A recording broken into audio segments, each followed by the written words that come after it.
What else does cold water swimming do? It allows our brain to breathe. Hello, I'm the Dynamic Dipper from Morecambe Bay, and we are in Morecambe Bay.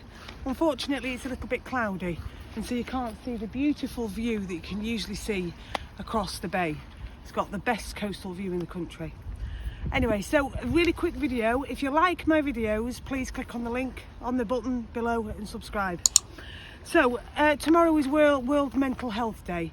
I don't know whether you know, but my job is that I'm a child and adolescent trauma therapist, and so I just wanted to speak to you about some of the benefits to do with cold water swimming and good mental health. So 20 minutes in nature, whether it be in the woods or in the water in the lake, significantly reduces your cortisol level in your body. So you know, your cortisol is quite a damaging thing over time, long term, and it affects lots of different things on a cellular level in your body. And so 20 minutes in nature and it rapidly reduces. So that's one reason to take up cold water swimming. The second thing is that it's great for self-esteem, in terms of, you know, research has shown that swimming outdoors makes us view our bodies differently, and so it's really good for good body image. And the reason for this is that when you're swimming outdoors, you know, your body hopefully does all the right things. You know, it takes us on long distances, and also it warms up in the right way when you're shivering, when you come out. All those automatic processes that happen when you've been in the water, cold water swimming, makes you view your body differently. It's working for you, and so you start to view it differently, and it's no longer about being bigger or smaller or dress size or whatever.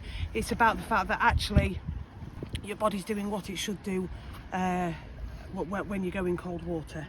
And so it's also a great way to self-care towards your body as well. What else does cold water swimming do? It allows our brain to breathe. So, you know, you've got this constant electronic stimulation in the working environment and also in leisure environment now. Facebook, phones, laptops, mobiles, Kindle, maybe with teenagers, PS3s, Xboxes. And actually what it allows you to do is for you to just relax and for your brain to breathe. So there's another positive. Making friends. So I've spoken about this before. If you join an outdoor swimming group in your area, you will absolutely definitely make friends through outdoor swimming. And in terms of therapeutically, there's been loads of research studies around what is the recovery ingredient in the therapeutic relationship. And actually across all therapeutic modalities, the biggest changer in therapy is actually the relationship itself. So the relationship between therapist and client. And so we all have that innate drive to connect, and so of course swimming fulfills that. When you join a swimming group and you make friends through swimming. So I've spoken before about the vagus nerve and about the sympathetic and parasympathetic nervous system, particularly in trauma work, and I'll mention that in a bit. But for me to give a clinical explanation of the vagus nerve would take me quite a long time, and it would be quite complicated. Basically, if you have a good vagal tone, you are able to relax and be in the rest and digest state much easier. And basically, on a really simple level, cold water swimming helps you to have a good vagal tone. Okay, so what else does cold water swimming do for mental health? A change is as good as a rest. Your swim spots are probably in somewhere beautiful, whether it be lakes, rivers, or the seaside. And so in terms of stimulating all your senses, that's just one of the ways that your senses are being stimulated. You're in beautiful surroundings, nature surroundings, and actually that's a change, and so it gives you a rest. Very obvious, but it's an important point.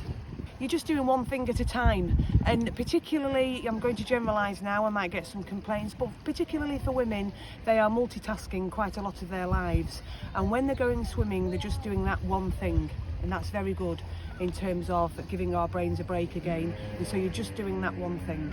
another aspect of self-care in your life.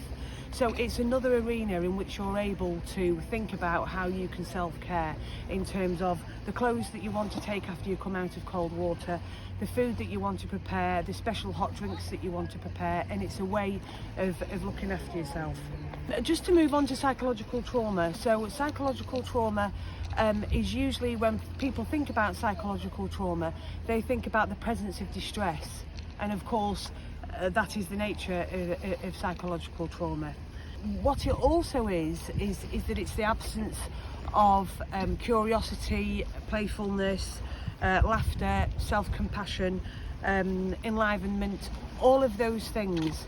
And so if you get into cold water swimming, those things are going to be included in your cold water swimming. You will have laughter with friends, there's a playfulness, there's a curiosity around it, you want to learn more about it.